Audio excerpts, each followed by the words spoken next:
My name is Rich Schmidt. I'm here with Savannah Mills. It's March 26, 2025, and we're at Brick House in Newberg. Savannah, thank you so much for joining us today. Happy to be here. First question is, why wine? You know, I got asked a version of this question a couple of weeks ago by somebody that was, asked, was it wine or was as a whole, or was it Brickhouse? And so it got me thinking about, as with many things, it's a little bit of everything. It wasn't, wine itself wasn't just the draw. It wasn't just family. It wasn't just Oregon. It was kind of little bits of all of it. I didn't grow up here or in wine. I grew up in the Southeast, in Texas and Georgia, but my dad's family was here. My grandparents were in Southern Oregon, and so we spent a lot of time, summers and holidays, coming out to Oregon, at least once a year, if not twice a year. My dad's family was really great about us getting out here. And when my aunt and uncle got together, Doug married my father's sister. Brickhouse became part of the the Oregon swing every summer or Christmas out here. And I think we figured out I was 13 the first time I came to Brickhouse. I'm the oldest of the cousins on that side. And I came out to spend a week with Melissa. It was my 13th birthday present. I got to come by myself. So I got put on a plane in Atlanta, and I got my whole spring break with my Aunt Melissa, just me. And it was a very impactful trip in a number of ways, not just because of what eventually became the Brickhouse connection in our family. But she's always been a huge part of my life. And that trip specifically she lived in Northeast Portland. She had her own house, she had a career, and I, 13-year-old me growing up in North Georgia was like, oh, you don't answer to anyone. This is nice. But she was so great about, just theater and going places and museums and doing stuff and the coast. And so it was a very impactful trip for me personally. And then to get to come out here, she and Doug had started dating. And so, we brought the dogs out, and that became a regular part of our family now. Millsville kind of took over a little bit out here for a while. She's got 3 older brothers, one of whom is my dad. So we have a fairly big family. But yeah, as I said, I was the oldest of the cousins. And so as summers and holidays started, it was Medford, Ashland and Brickhouse. And through the years, I almost came to college here. It was between Lewis and Clark, because I want to be there near them, and the University of Colorado. And having been born in Colorado and left when I was really young, my brothers feels the same way. We just never got it out of our teeth that we were like from Colorado, and so I stayed a Colorado Buffs fan and a Broncos fan from a young age after we'd left the state. And I had something in my 18-year-old brain about coming to college in Portland was going to ruin it, right? That I eventually wanted to head to be in Oregon. And then of course I visited Boulder and was like, this could be fun for a few years. So that kind of sidetracked into more like 15 years in Colorado and a corporate career through my 20s. But through that whole time, I would come out usually for open houses, the Memorial Day and Thanksgiving open houses. I ended up in a event planning and kind of project management track. So it was easy for me, and it was an escape from my cubicle to be out here for those weekends, at least one, if not both, a year.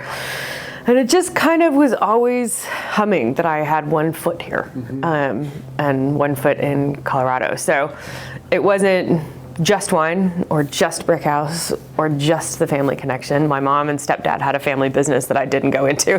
So yeah, kind of all three were part of it. And, at surface level, it was an escape from a cubicle life that I had become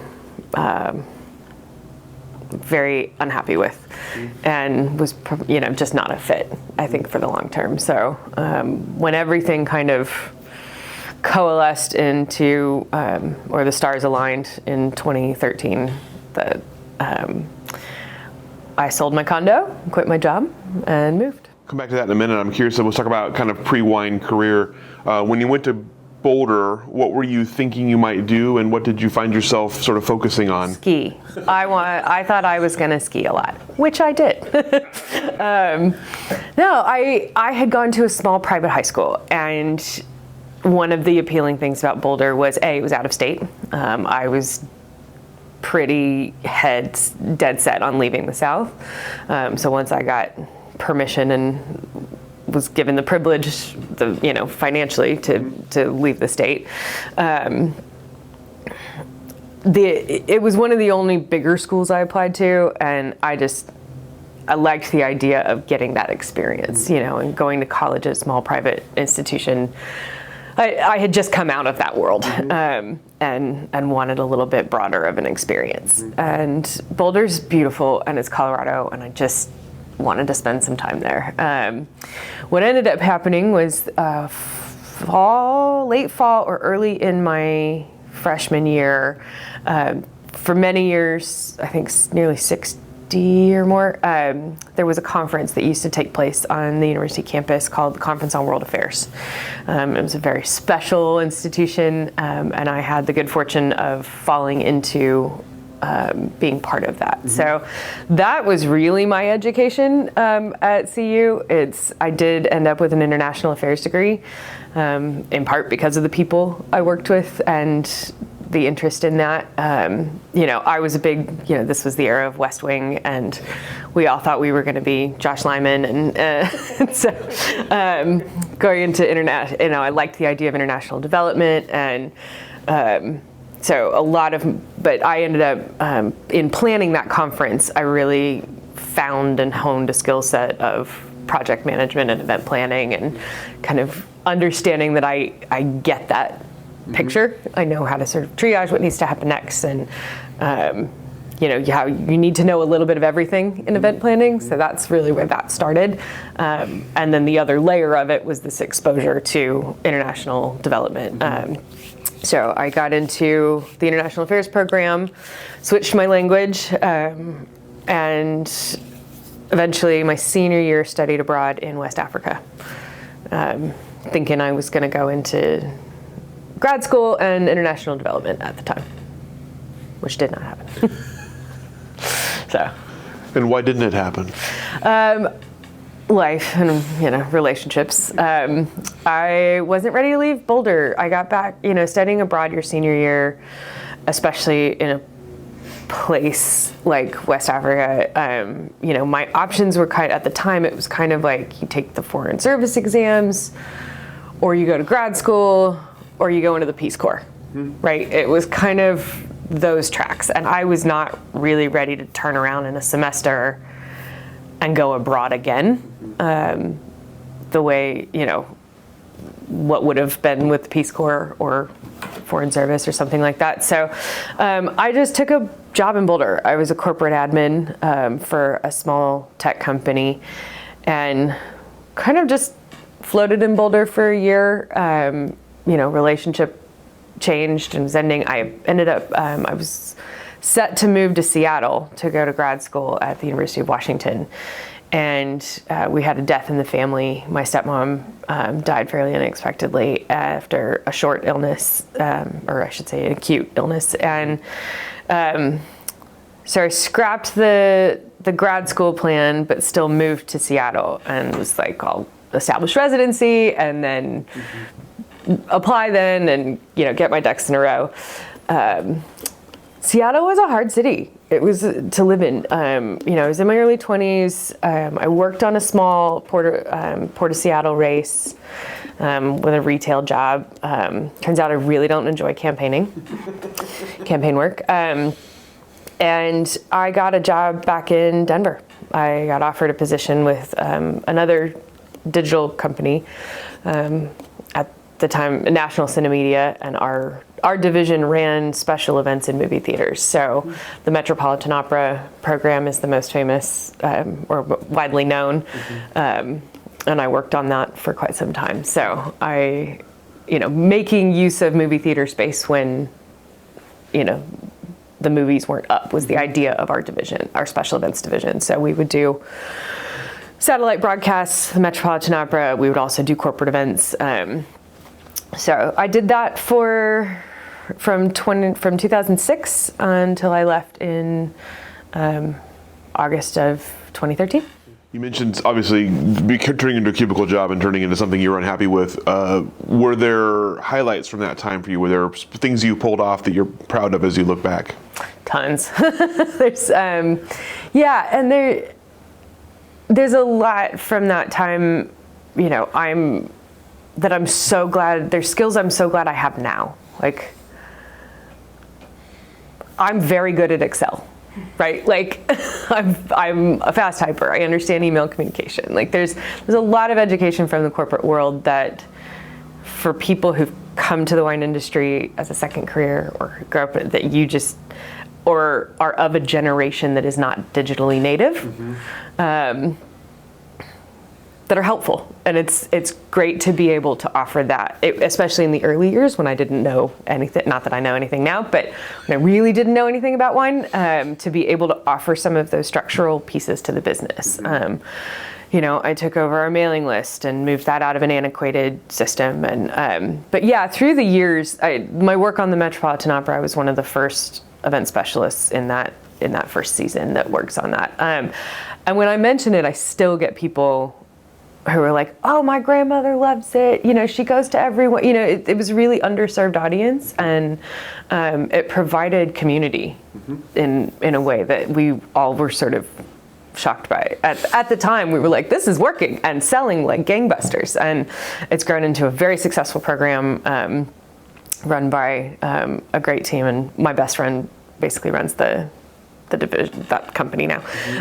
So they, there were a couple of, I hadn't thought about that in a long time, but I'm very good at sort of seeing a high level like need.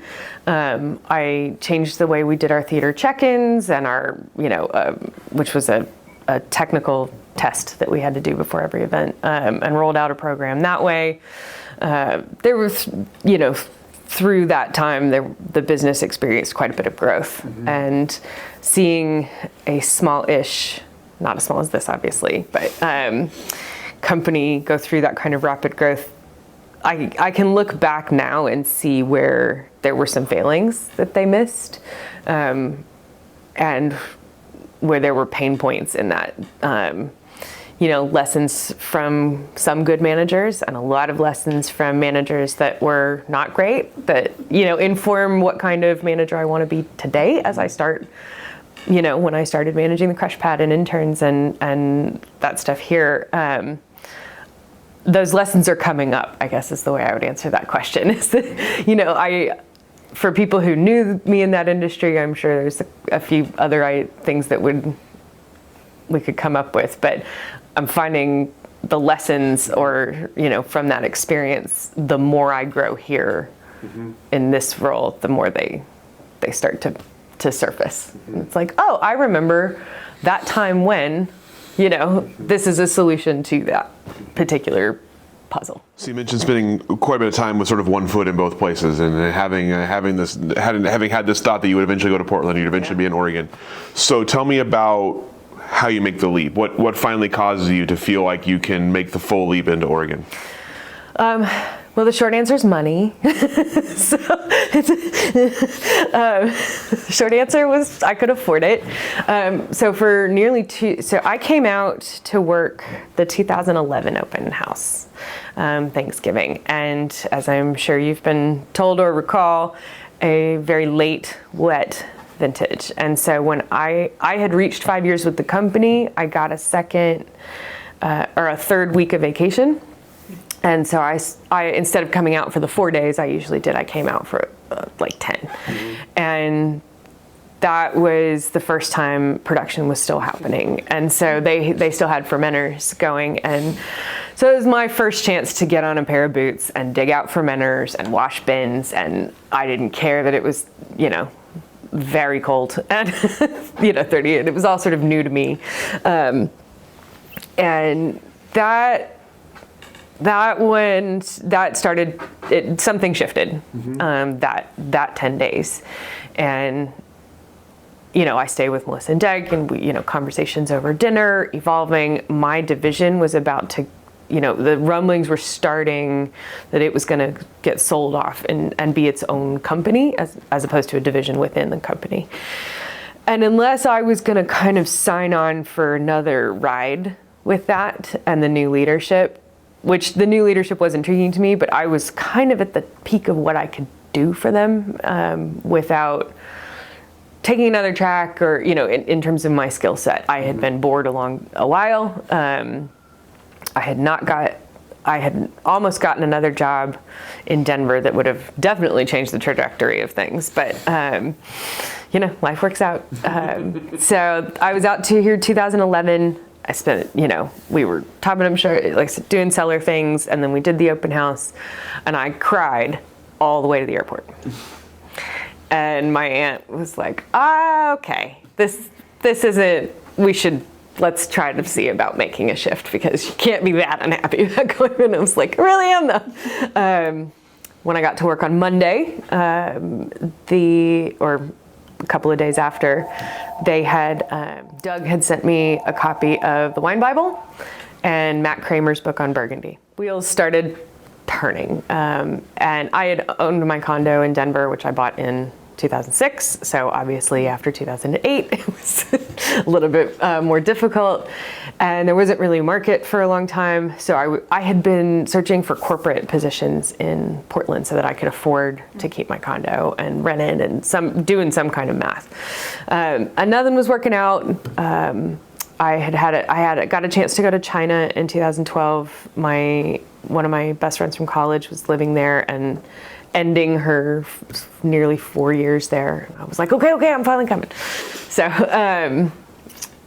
I did that, and then in earnest, the rest of 2012 was trying to figure out how to make that shift. In the spring of 2013, one of my other good friends in Denver got her real estate license, and she said, the market's totally different, and I can sell it. I can sell it and make you some money. And that really put everything in motion.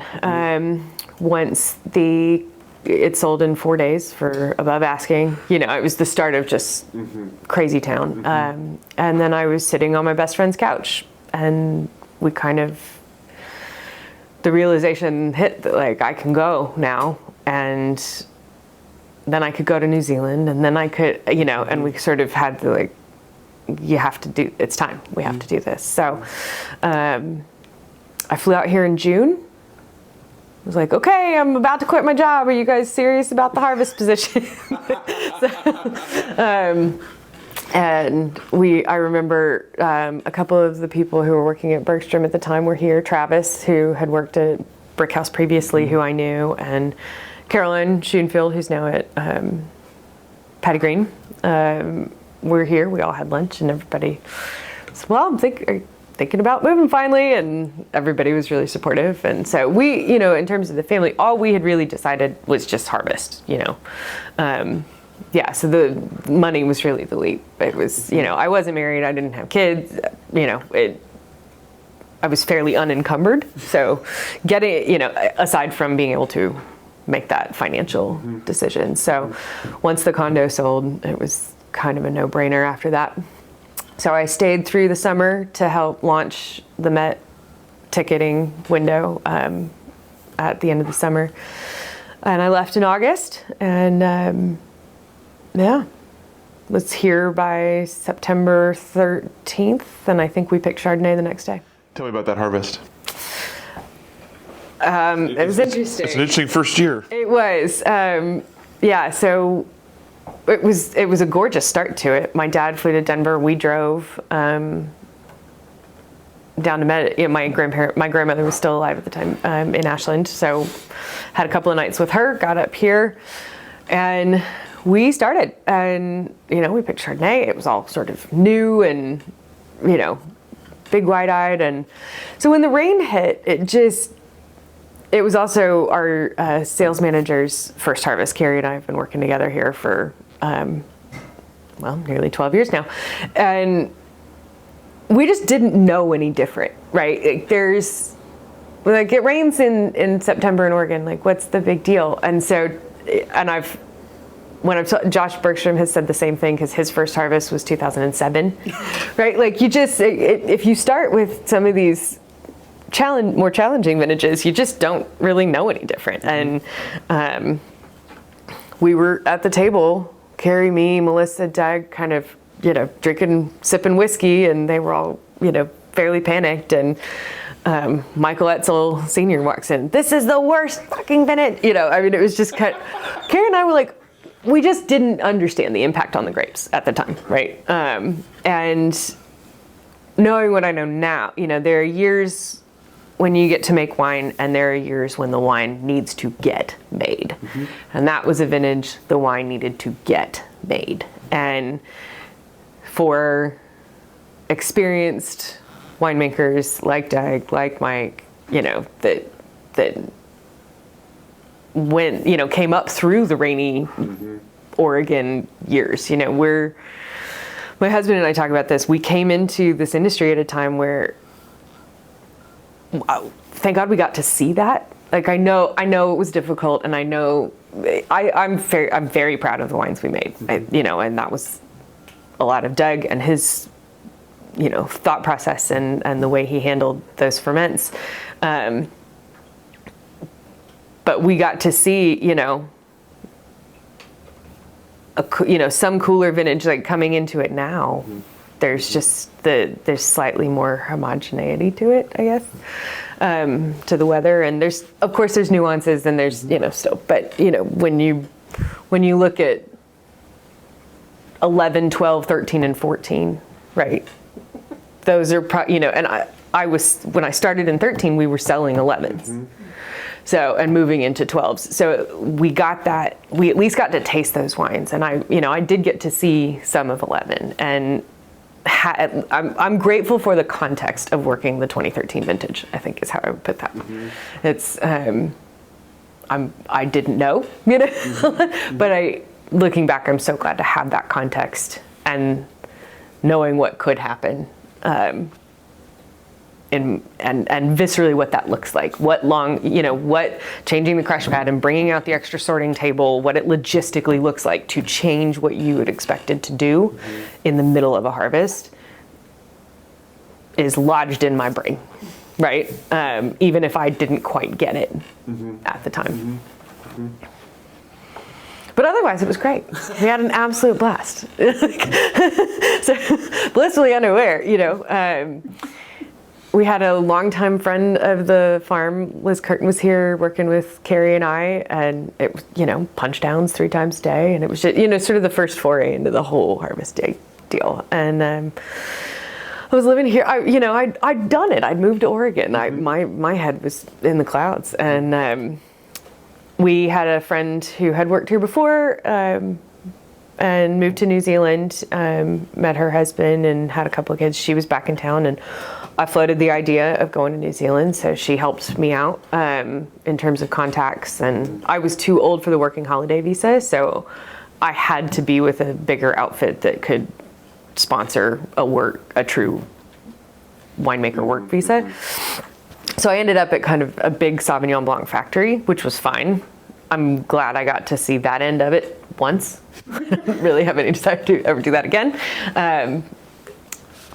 But it was good to see. Mm-hmm. And going to New Zealand in my early 30s with a little bit more money in my pocket, this was sort of my breakup with the corporate world. I left I was gone for 3 months. I didn't just shoot down for harvest and come back. I traveled before, I did the harvest, I traveled after, largely by myself for the most part, and just really took that time to refocus mm-hmm. and recenter. So And before I had left, I had been, Courtney Cunningham, who's a friend of Melissa and Doug's, had kindly set me up with Hallie White for an interview. So I had been hired, I knew I had a job to come back to in the soda tasting room.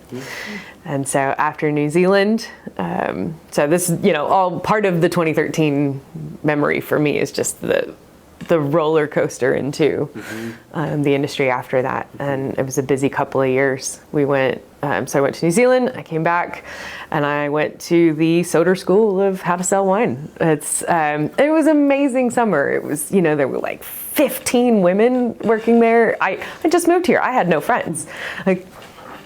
So it was more than just a job and learning beautiful wines, but getting to open and taste wines every day and what that looks like, and and then how to talk about wine and how to talk about a farm and biodynamics. And it was just an absolute crash course of a summer. I learned so much quickly, and they were so kind. I got friends, it was a friend group thing to, it was like I was living in McMinnville, I was in my roof. It was idyllic in a lot of ways. So it was, because I didn't come up through restaurants or, I didn't have service experience. So the training I got that summer was quite something. And I had started classes at Chemeketa. I kind of cherry picked a few. I didn't really have any interest in doing the whole program, mostly because the way we make wine isn't the way they teach winemaking. I regret that a little bit now that I didn't do a little more of their production series, but there's the internet, so that helps. So there's education available still that I didn't feel any pressure like enroll in a Davis course or the whole thing. But Chemeketa was so great about that's the community college piece of it is so great because you can just. I was like, that applies to me. I definitely want that. Some remedial chemistry and math, and I probably hadn't calculated the volume of a cylinder since the SATs. So just kind of like reorienting your brain to working with an agricultural product and working in a space that isn't that all of my work isn't in on a keyboard. So that was educational as it was supposed to be, and so I did a bunch of those, and then it was harvest time again, all of a sudden. You dove all the way in. A little bit, but similar to what I was saying about event planning, like a little bit everywhere. It was like the tasting room sales, Chemeketa for, some hard knowledge. And then I was still running around here learning cellar practices and topping wine and starting to take a few tastings here. And so it, plus settling into life in McMinnville and trying to establish a social life and make friends and get to know people. Yeah. So you obviously had some experience working harvest before, but first time full harvest. What did you think of the work and the length of time, the amount of hard work? Was it something that you found yourself craving? Was it something you found yourself excited about? How did you feel at the end of harvest? I loved it. I especially given that I was now 10 years younger than 12 years younger than I am now, but I crave it less. But, there was sort of, I loved the tactile nature of it, the actual transformation of, and a lot of this is words I couldn't have put to it at that time, but coming at, whether I stuck to production or not, it was an excellent way to leave the corporate world behind, right? That sort of just washing of my brain, it did do some of that. In the years to come, when it was like, well, what do you mean that, in the work sort of used to go as fast as I could type emails, right? Project management, I set deadlines, people write the thing, we submit the thing, we get an answer back, it moves forward. Obviously, wine does not work that way.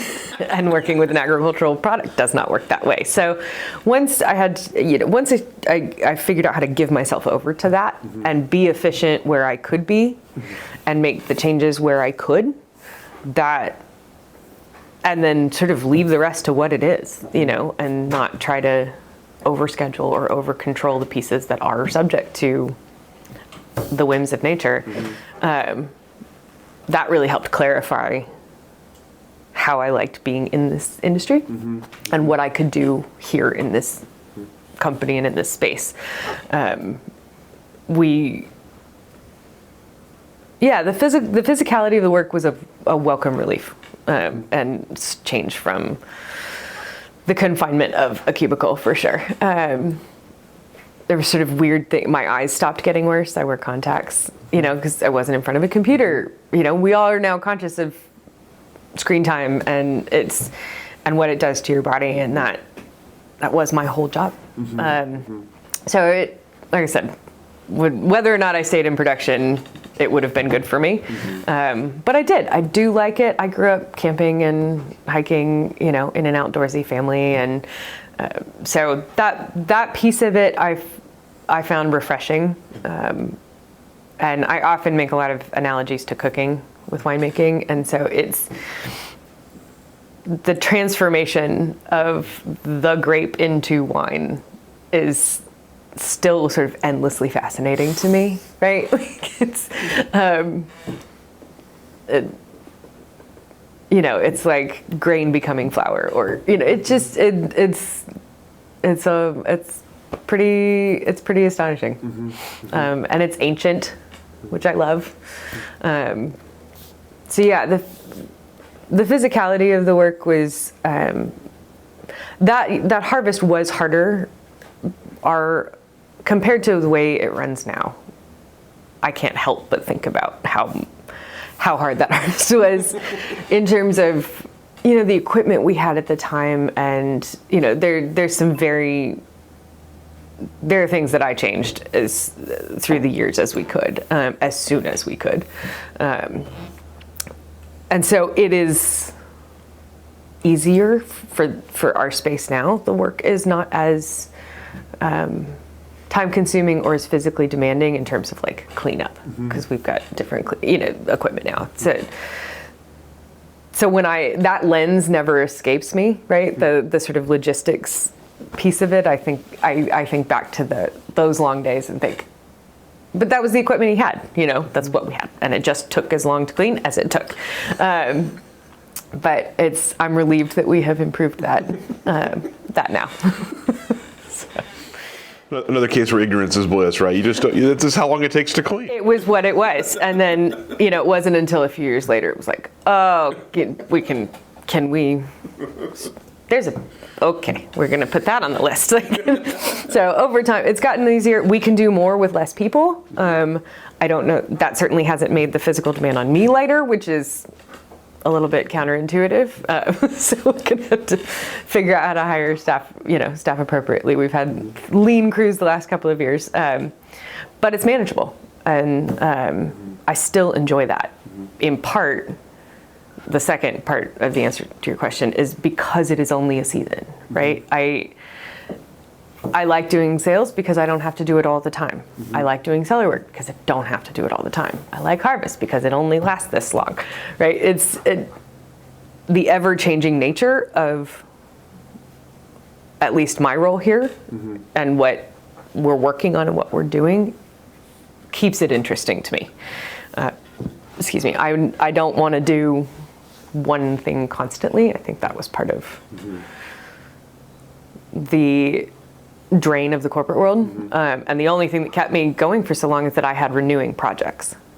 Right, the events I was working on were at least changing, and otherwise I think it probably would have come to an end much sooner than it did.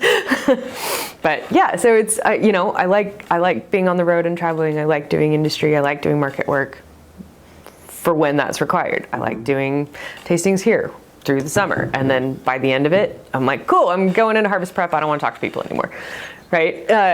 But like this time of year, I'm starting to crave it because it's been quiet and just us. I'm like, okay, weather's changing. Like I find myself mirroring. If you try to mirror the seasons, a little bit I'm happier for it. So you mentioned that when you first came, that all you really had in mind was a harvest and that first harvest to start with. So tell me how your role evolved here and became more permanent. I think we all wanted something to work out. Just nobody knew interest, skill set, so it was fairly organic. It was just through time more what I was interested in taking on. Our longtime cellar master, our neighbor Alan, to the west here, had given his 2 years notice that he wanted to retire and take care of his own vineyard. He's got a couple of acres behind us as well as his apple cider trees. So it sort of fit for me to take on a lot of what he was doing as cellar master. So things like topping and barrel maintenance and so I just sort of piece by piece kind of started taking that stuff on. And somewhere in there, I think it was 2015, they named me cellar master. And, we just kind of it just slowly grew as to the more I learned,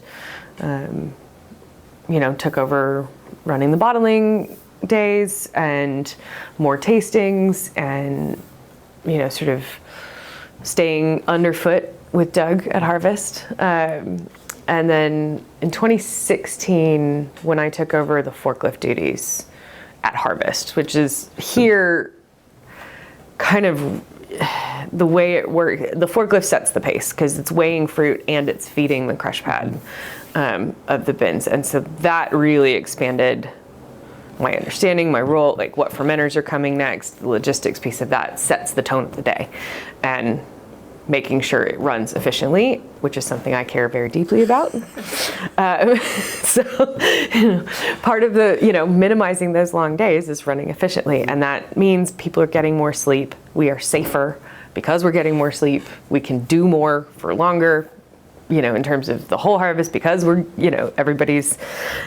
we start on time. There's little pieces of that I care a lot about that feed into many areas of production and payroll and, caring for the grapes in a good way, right? Like making sure we're not missing things. So that really expanded what I knew I could do and what I wanted to do. And then I think it was 2018 when they named me assistant winemaker. And then winemaker as of January 2nd. So, but I had started also making a little wine of my own on the side. 2014 was such a large harvest. Doug offered me the chance to buy 1 ton of grapes. So we did that. And my dad and I did that. And started a side label that we still have. You mentioned when you were talking about the classes at Chemeketa that the way they make wine was not the way wine was being made here. So tell me about the Brickhouse process and learning that for yourself. It's an interesting one. It's a lot of it had to do with native yeast fermentations. And once I met my husband who had gone through the whole process and he talked about the whole production series and what he learned, I think that comment, it's what I kind of used to say about why I didn't take the whole program, but I think that was probably misleading or a misunderstanding of what that production series offers. And part of it was just the time demand and as to why I didn't, if there was a chance for me to be here, I was still only part-time. I was part-time here for like 6 years. So if there was a chance for me to be here and be in the lab with Doug, I was going to take that over a textbook is how I organized it in my brain. And we grow all of our own grapes. It starts there. We don't purchase and generally don't sell any grapes. So that's it, and it's all on this 40-acre rectangle. We don't have an estate vineyard someplace else. It's just here. And that's unique, I think, especially now. And so getting to control, there's pros and cons to it for sure. But yeah, so it starts in the vineyard. But one of the biggest cornerstones, I think, of our winemaking is the native yeast fermentations. We've worked with Jeremy at Linfield and had those DNA fingerprinted, and we know we have a unique strain of Saccharomyces here, and that's pretty fun. So really being here through harvesting, getting to see Doug's decision making, and a lot of it is intuitive in his brain because he's worked with the same vineyard for 30 plus years.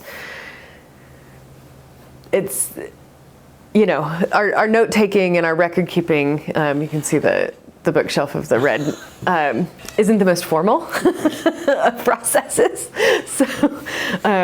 So a lot of it is you have to be here and be asking questions, right? And, when Doug's instinct kicks in, or he I can see it's like, well, he doesn't necessarily test every block or of the same things, and he kind of knows what a block is gonna do given the forecast, because he's got 30 years of this vineyard under his belt. So that was part of it too, was a lot of it is it's like, okay, but why are we doing that today? Why? And because otherwise that information is just upstairs in his brain. So I'm having to come up with my own documentation process for my own record keeping and ways of like referencing my own thought processes and lessons learned. So as we kind of go through this, and it's been fairly collaborative between the two of us for the last certainly 5 years. So figuring out how to merge that information, right, has been an ongoing process for 10 years now. Obviously, you talked about efficiency and logistics and things like that from your past life that have come in. Tell me about starting to take ownership and see things that you can help with and see processes you can change. How much has changed since you've been here? Oh, that's a fun question. Well, the space you're sitting in, for one. No, and a lot of this has been in coordination with Carrie Irwin, my co-captain. We work incredibly well together. I'm a natural collaborator. I'm not some person who's like, it all flows through me, I want to do it all. It's just not my nature. I like a team. I like a team sport. So Carrie's also very good and has a similar lens of looking at things. So it's been a team effort to kind of clarify the space. And as she's built the DTC program, and I've worked on the winery side, but a lot of it has to do with storage and upping sanitation practices, and the barrel cards is probably the most recent one I would point to. The ones in there versus the ones over here are different now. So there, there's just, and Doug did what works for him. He was solo in this space for so long, and a lot of it too is he's a big guy, and so the cellar was oriented to his physical movement in this space, and it's a unique space to begin with, right? It's like you can't get the barrels underneath that beam unless you put them in the right spot and take out the bungs and put up the pallet jack only this much, and then you got to go, and then you can do it. But so aside from like the actual little tweaks of this place like that, it was just oriented to the way he moves through the space. And I'm obviously not. I'm of a different physical, and I've talked to other women in the wine industry about this. It's not that the spaces weren't built for us. It was just they were built by people who operate differently. And so figuring out what physically works for me and where I'm willing to put something, because I'm smaller. You notice the stuff up on the catwalk. Like, because I'm happy to scramble up there and get it, I don't mind storing stuff up there, right? Like, there's just, it's another reorientation of, if I'm going to be the one in operating the pallet jack, that barrel stack can't go there in that way because I'm not strong enough to pull it out of that corner. Or if it's going to go in that corner, it's got to only be a 4 stack, right? You know, stuff like that. And as our production comes back up to a level, we had to replant a large portion of the Pinot Noir. So our production level went down for a few years, making the space a lot more flexible than it was. And it gave us a chance to kind of change up, you know, where some tanks live and think about that, and not everything worked, and changing it back. But as our production level comes back up to normal, quotation marks, we're going to have to think through, again, logistically, what this place looks like. But once we got, the new harvest equipment is probably the biggest thing I would point to. Doug took me to Burgundy in 22.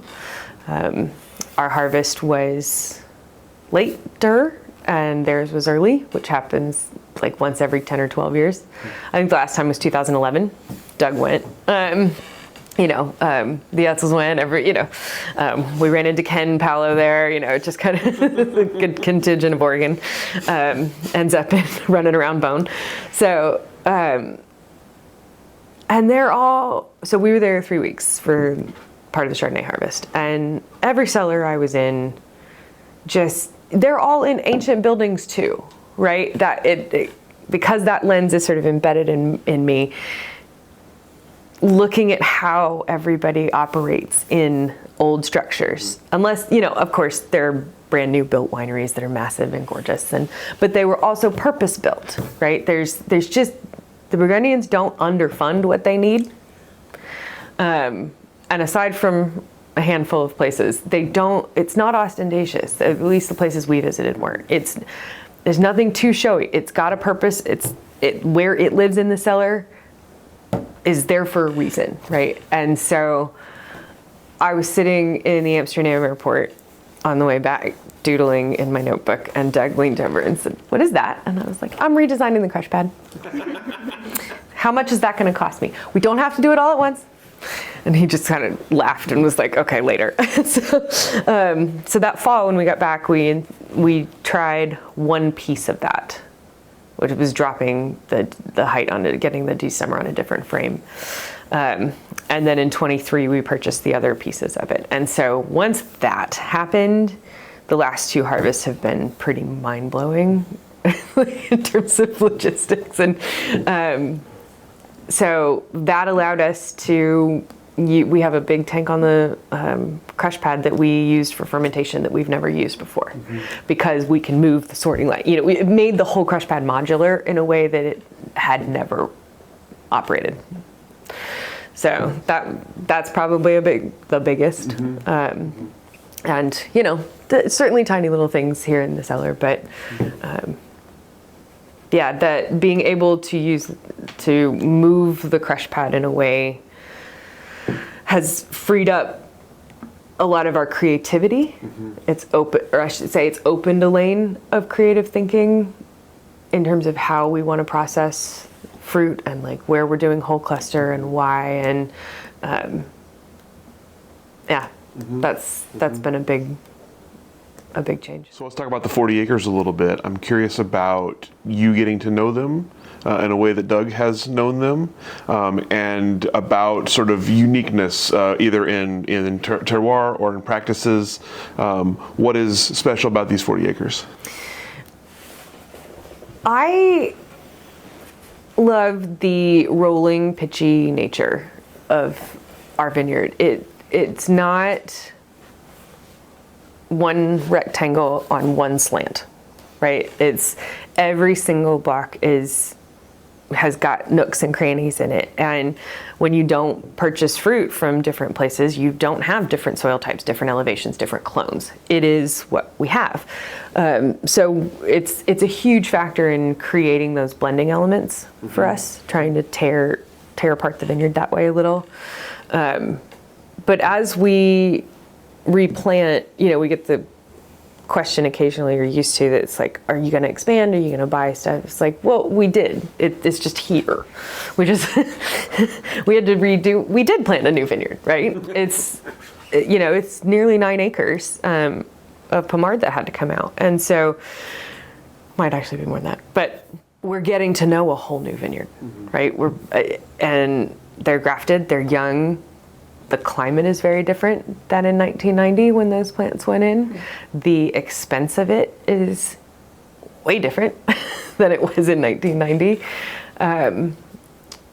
So the farming side has been, it's interesting to me to get to work with that vineyard in particular as it grows up. You know, the first replanting was, the first acre was 2012. When Mikey Etzel Jr. was here. And then we did a little more and a little more and a little more over time. And so as my role has grown, it's getting to watch that vineyard come up and start a rosé program and figure out what to do with younger vines while we kind of wait on the maturity that is starting to show in the 10-year-old stuff. That's an education for Doug and I together, which is fun. So we can use his institutional knowledge and farm knowledge, but we both get fresh look at it. We have a tiny corner, I think it's 0.67 acres up in the northwest corner that I started working with in 2018 for my fruit. For my side label, and we had a French intern here who was really interested in the viticultural, and she was doing a master's project in the Chardonnay, and so we decided to start working on that block. So we took over anything that wasn't the tractor. So for 3, and then my husband and I, he jumped in, and we all started working on it together. So I got to do the viticulture piece for 3 years with that block. So the pruning, the tying down, the shoot thinning, the leaf pulling, we got to do tucking up. I got 3 years of getting to do that in that block, which I loved. The time constraint got to a point where it was prohibiting me, balancing my time. But that is a huge part of getting to know the farm, is doing it. It's a lot like winemaking. You have to do it. But we also still have the older stuff that's all grafted, so we don't have to replant that, thank God. So, it's understanding that it's in evolution has been, I think, my biggest lesson of the last few years. That the vineyard is always changing, our climate is changing, and that there's no graduation day of like, I know the farm today. That doesn't exist. So you mentioned assistant winemaker role for a while, taking over as winemaker earlier this year. Congratulations, by the way, on that. Tell me about stepping into that role. Obviously, you're not reinventing a wheel, but it is different. So tell me about how it's different and how you're looking to kind of build on what's been done and put your own spin on it. Yeah, I've worked on these wines for 12 years. I'm obviously a person of this house style. I don't have any interest in stylistically throwing the pendulum in another direction. High acid, food friendly, are prioritizing our fruit for what it is and what the vintage gives us has always been a priority, and none of that's going to change. Working and as I said, Doug and I have been collaborating on these wines for quite some time, and especially where at harvest I had a lot of control over how much fruit, weighing the fruit, figuring out what size fermenter was going to work. We've changed our approach to whole cluster over the last 2 years. I'm going to continue that as far as, unless the vintage gives me a reason not to. That's the upside here, is that it's never been a recipe. Doug's never been a recipe winemaker. He evaluates the fruit, and then he makes a call on what he thinks is going to make the best wine. For me, having the logistics in place and frees my brain up to do creative things, right? I have a hard time thinking about the winemaking if equipment's not moving or people are saying, like, it's like, I need the machine running for me to be able to look at that. So I think certainly in the near future, not a lot is going to change outside of the changes we've made together in the last couple of years. Outside of harvest, he was still sort of making the calls on sulfur and things like that. So we're in a transition process of that coming onto my plate.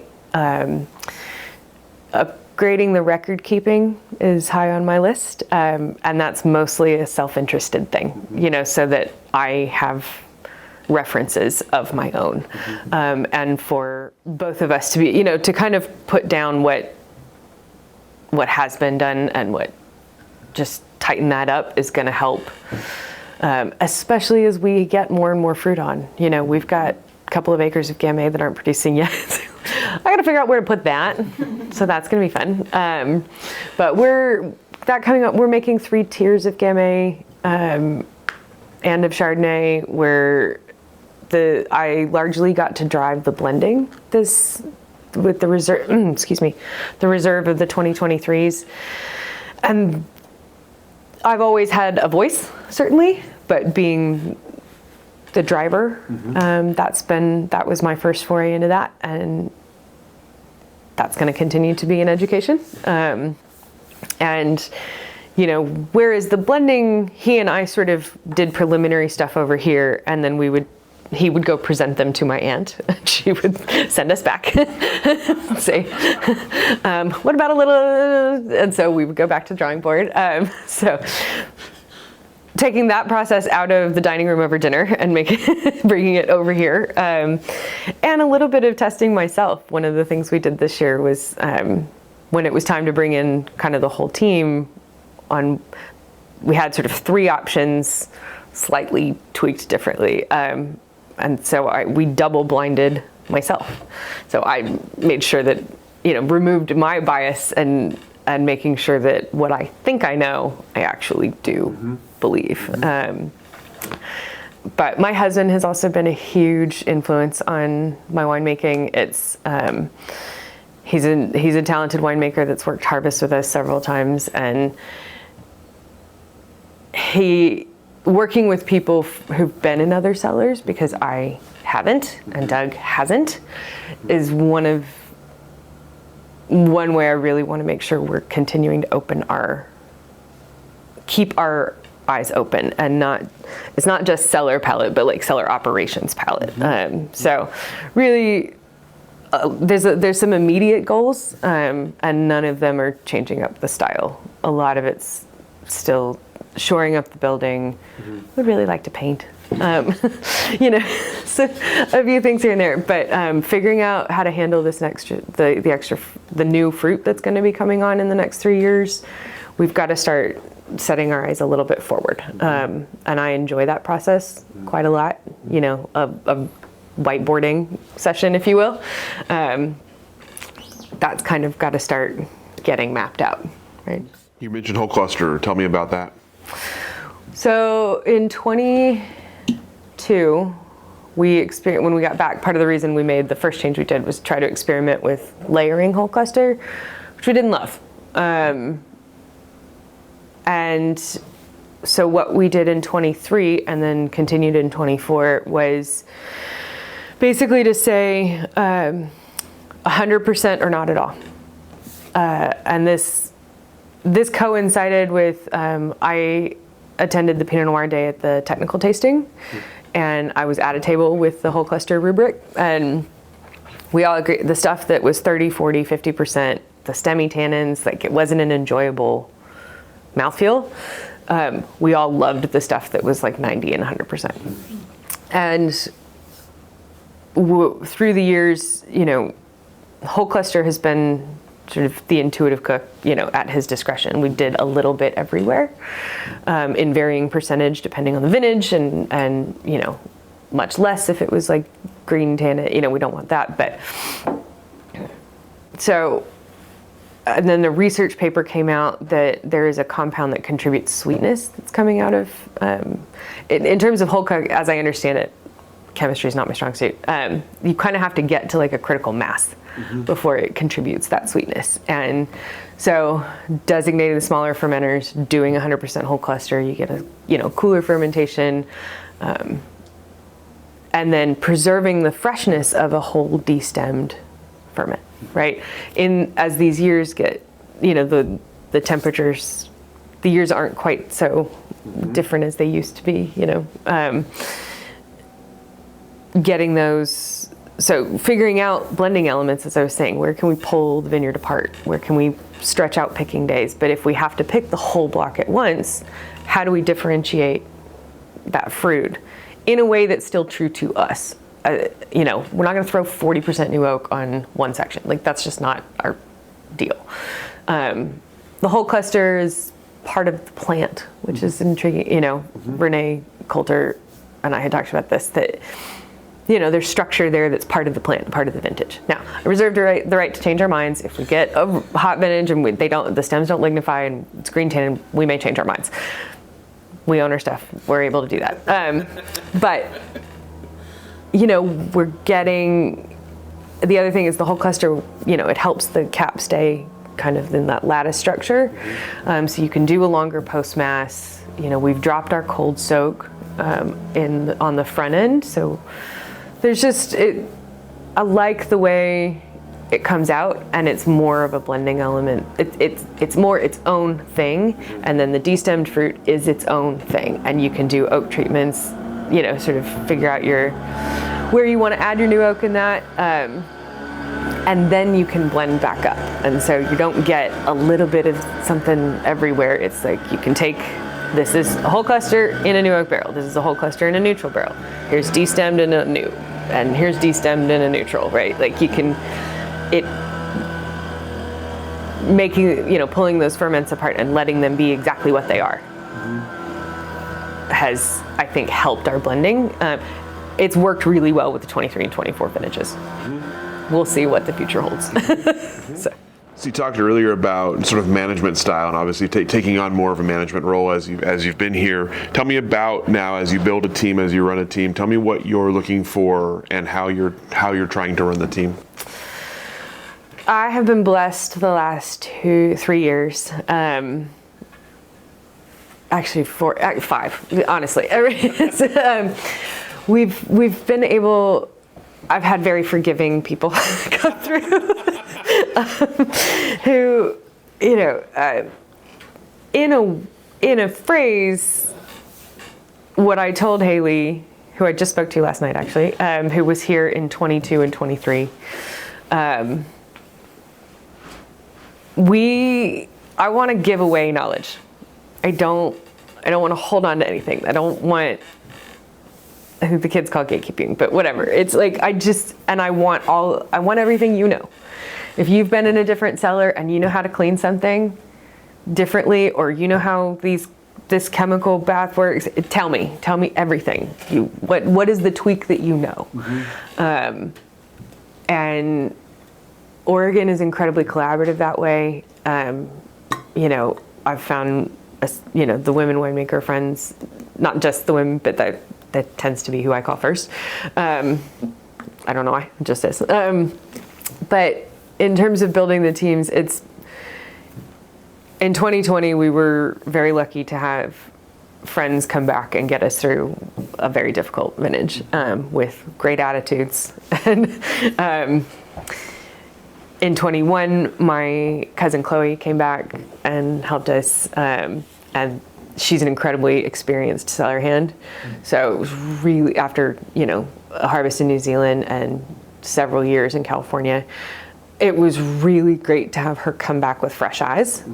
She'd worked here in 17, and the tips and tricks that she brought through. So I want to make sure, especially at harvest, which is when we bring in, mostly other people from outside, that they feel free and encouraged to offer something, offer their experience, and that that it is a conversation, and in return, they feel like they're going to get to walk away with something as well. Either, tell me what, because I can run a team based on any experience level. You can give me, as long as you're willing to do, as you said, the physical piece of it, I can teach you a lot, but if you know some stuff, let's trade.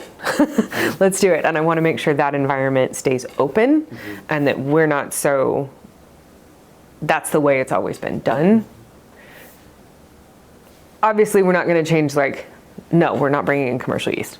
But if you know how to clean a barrel differently, right? And I can't buy a new piece of equipment for $3,000, but if you know, if you can make this more efficient, or hey, you learned this trick about tilting a barrel this way at that other place. I want selfishly, I want that knowledge to come to us.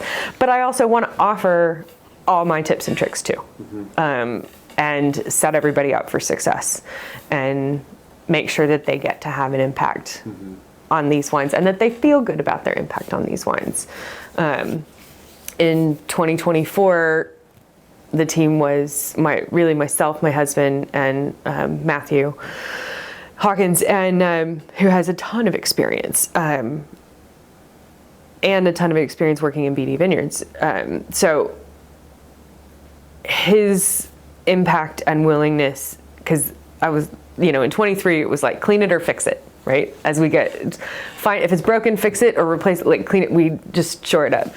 And then in 24 with Matthew and David, who are incredibly good at cleanliness and sanitizing, was clean everything.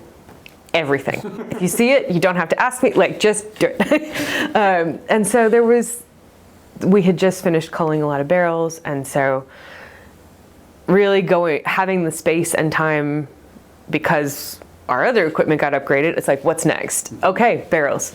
Let's get after these barrels and, hydrate and get them, clean the outside. Things that we have not in the past had time for or made time for.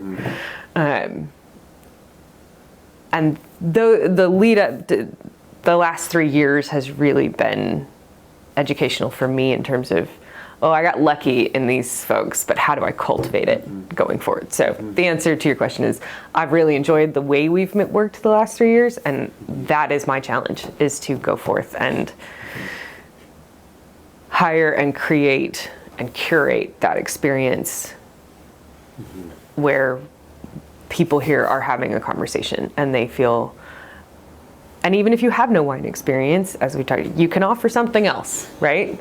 There is something in your bag. If you are here, there is a reason you're here. And making sure that is open, and that channel is open, people feel that they can do that.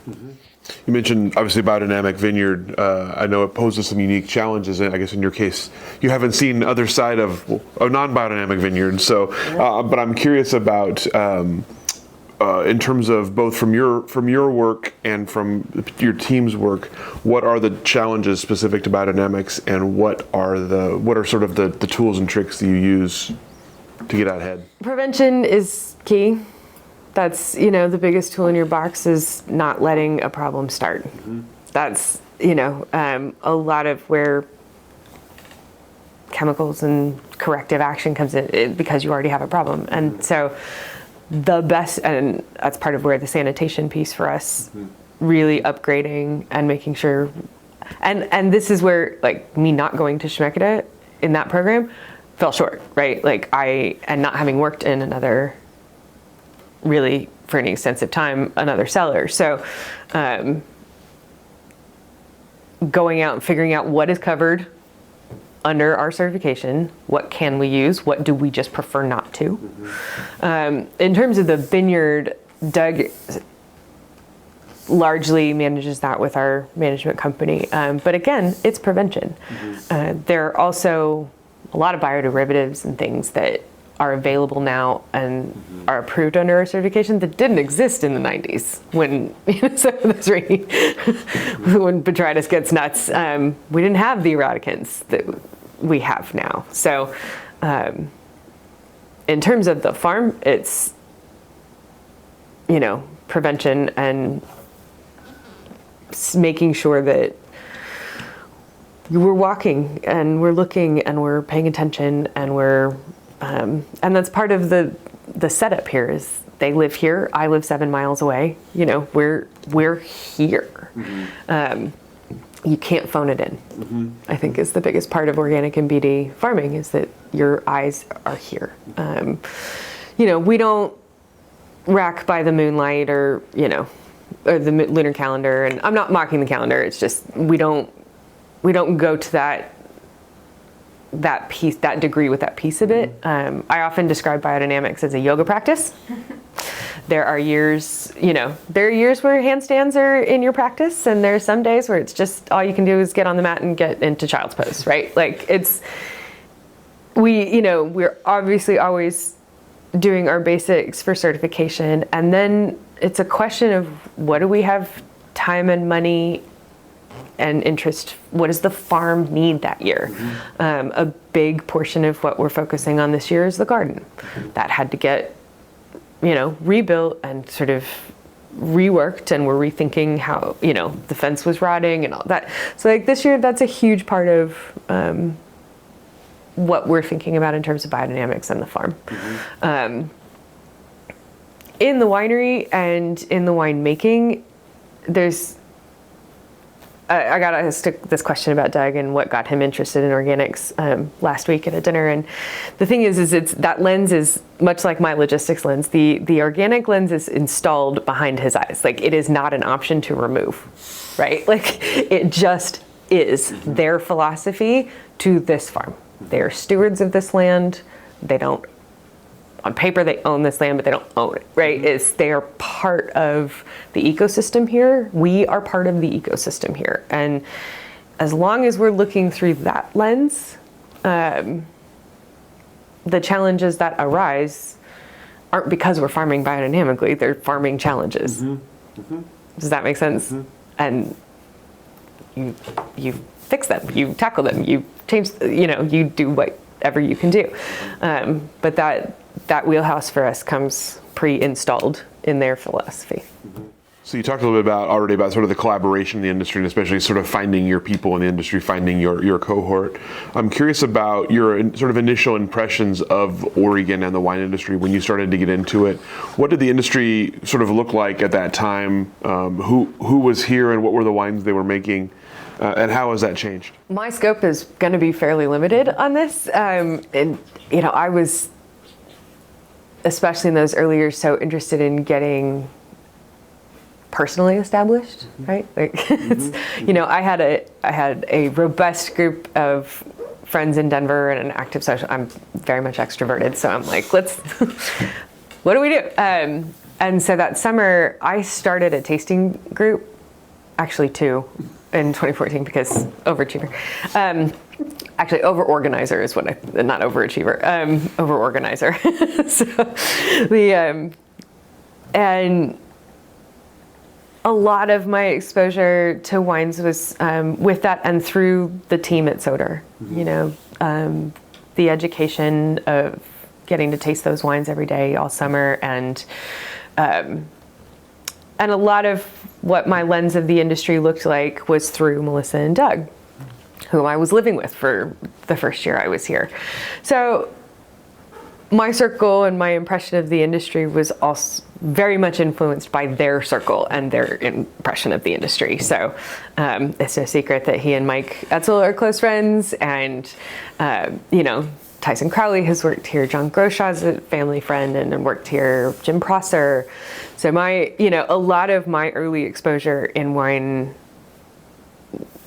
was the Brickhouse coaching tree, if you will, sort of where the people who come through this door and were out making wine. That was a lot of my initial wine impression. So people who Doug influenced, and so J.K. Carrier, Crowley, Beaufrere, and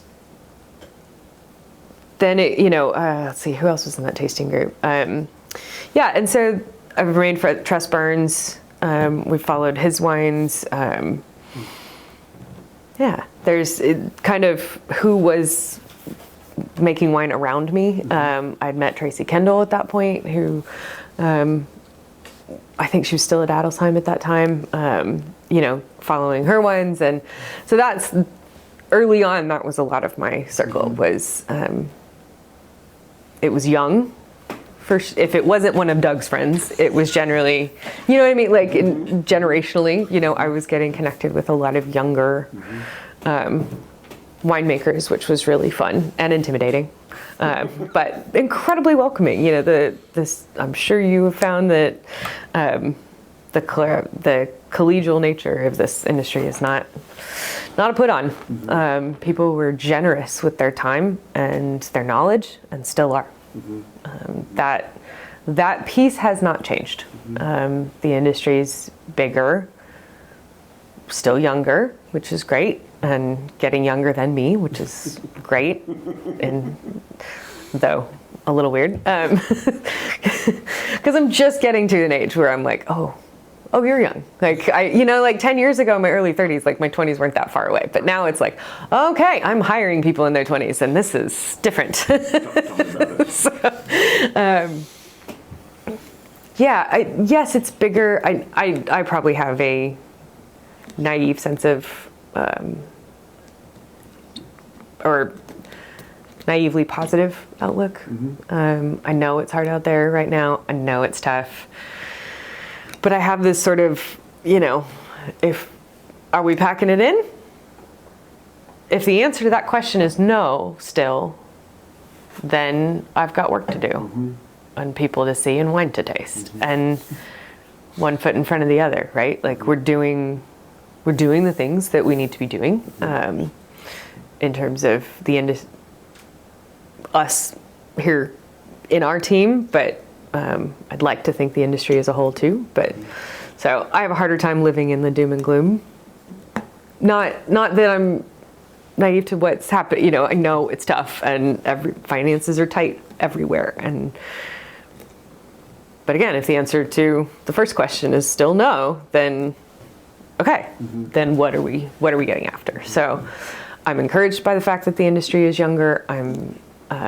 I love seeing younger folks get into wine. So in terms of how it's changed, for me, it's still very collaborative and it's still very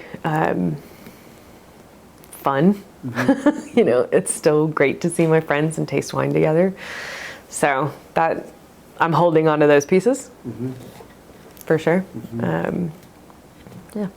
I think the biggest changes are probably, you notice bigger shifts in retrospect than you do while they're happening. So I think ask all of us again in 5 years. So. Well, on that, tell me what 5 years from now looks like, or 10 years from now looks like. What is the future for Oregon wine? What do you see coming, and what do you maybe hope is coming? Oof, I have no idea.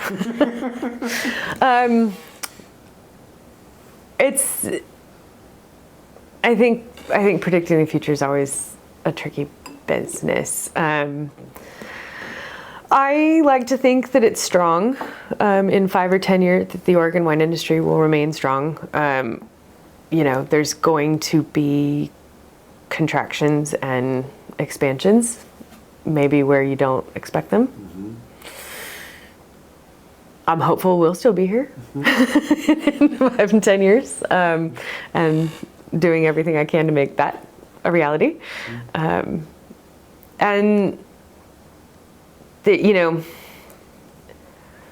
it's an evolution. There's going to, and evolution doesn't necessarily mean bigger, doesn't necessarily mean better, but so I hope the core personality of the Valley stays the same.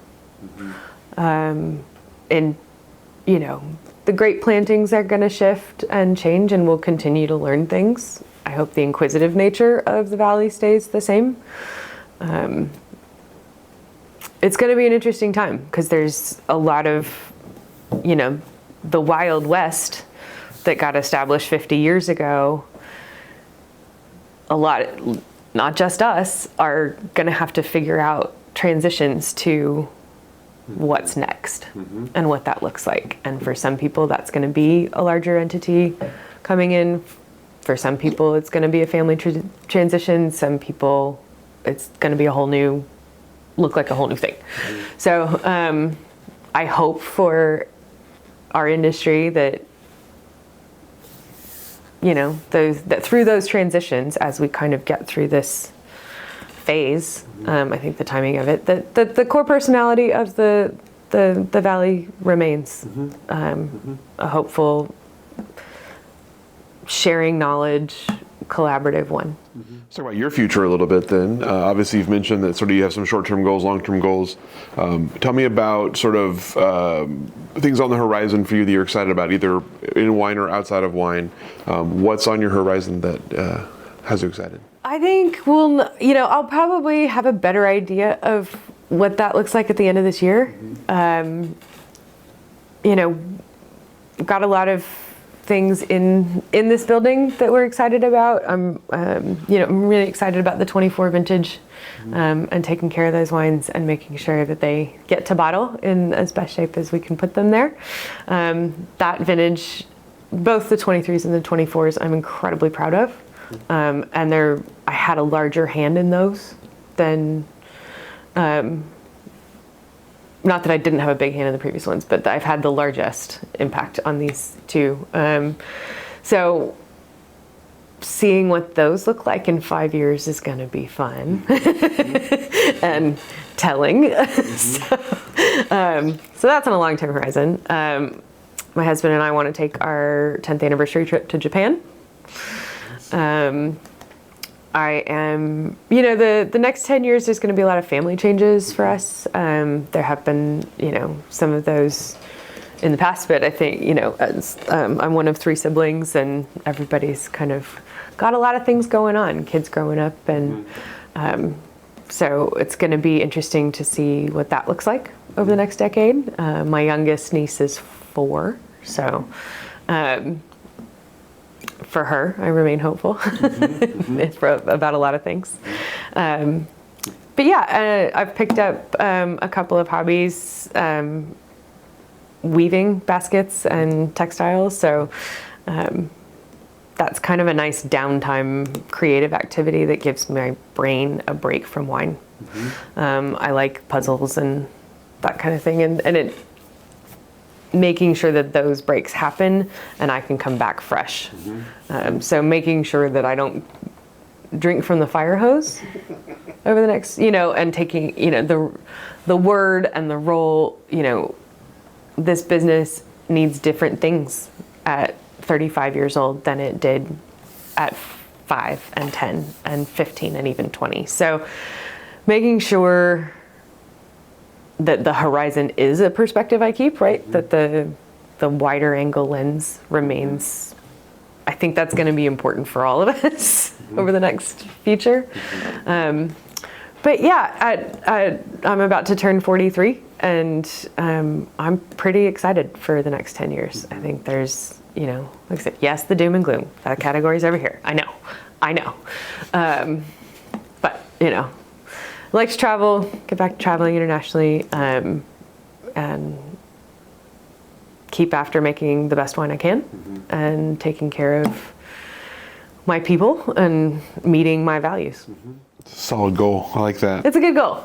I can't take credit for it. There's a writer I follow named Tressie McMillan Cottom, who may be one of the smartest people in this country right now. And she was talking about getting overwhelmed and like taking on too much. It's like, even if I don't meet all of my obligations, I meet my values. And so using that as a way to parse my day and making sure that I'm taking care of the wines and the people I love and myself and applying that to the Oregon industry, being a friend where I can, being a collaborator where I can.